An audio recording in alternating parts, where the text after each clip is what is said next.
All right, guys. So this won't be a long one, but I do have some breaking news to bring you guys. For those of you who haven't heard yet, we have a Russian missile that has hit inside the borders of Poland, killing allegedly two people. Now, this has been something that we've been tracking here at Gutter Fighting Secrets all day today. All right. As far as when this broke, we got the alert right away from a friend of ours, and then we've been tracking it ever since.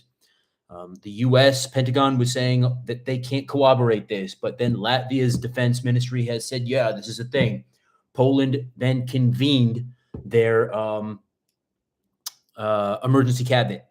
So this is something that we're watching right now. I was obviously watching this in the market. I was watching certain indicators to give me an indication of what would happen here and what was going to be kind of taking place. Sometimes economic resources can kind of give you a guidance of what's going to happen potentially in the future. So, like, if we saw United Natural Gas start to go up, we could be more certain that things were getting. Anyway, I won't bore you with all that stuff, but yeah, exactly, Geo. Here we go again, and from now on, the the market's going to be very headline sensitive.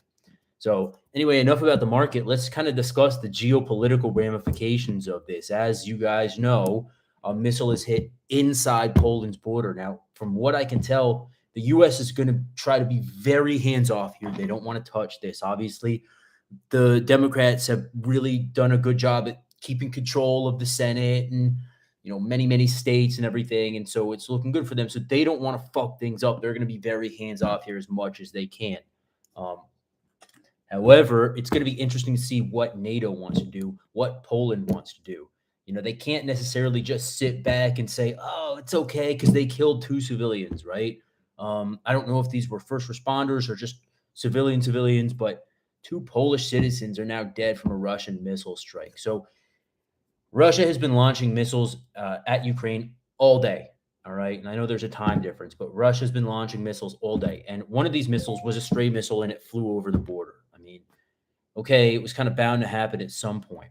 But unfortunately for Russia, this is really not good. Now, a friend of mine was actually talking to me saying, Will, this could actually potentially start to bring a close to the Russian Ukraine war because NATO could start to put pressure on Russia saying, hey, like, honestly, this is time. You need to wrap this fucking thing up. Like, you guys need to stop. The rest of the world could potentially pressure Russia saying, you really need to stop. Like, you really need to wrap things up. And Russia could actually use this as an excuse to start to withdraw a little bit. Will that happen? Knowing Putin, probably not, but it's a possibility.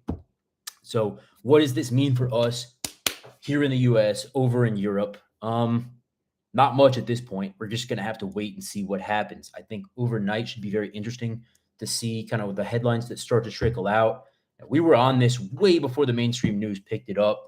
And obviously, I wouldn't listen to anything that the mainstream news really is telling you as far as the U.S. side. I would be watching things like WION, Al Jazeera sometimes, things like that. Even France 24, any of the overseas news outlets would probably be better, not perfect, but better to get a clear picture on this. And I say WION because that's an Indian news network, right? India is a kind of a neutral party right here, right? India is not really on Russia's side. They're not really on the U.S. side. They're very much a neutral party. So I would be listening kind of what they're saying. I would also be listening to some of the Taiwanese news outlets as well.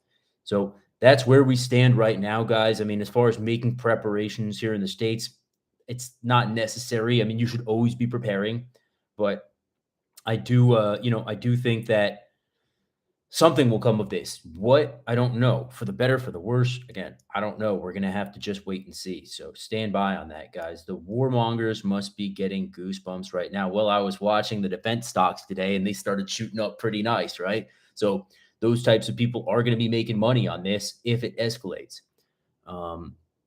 Yeah, no, profits will intensify. I was watching DFEN, which is a defense-based ETF, and they're going up. Lockheed Martin, all those, Raytheon, they're all all their stock is going to be starting to climb up the more that we see, the more that we see escalation here. But let's hope it doesn't come to that. Now, obviously, we sell iodide pills over on gutterfightingsecrets.com. We also have a wide variety of nuclear, biological, and chemical protection equipment available for you guys. But to be honest with you, if you get yourself a couple of cheap N95 masks, all right, and some goggles and some gloves and maybe a Tyvek suit, you'd pretty much be covered as far as the fallout protection goes.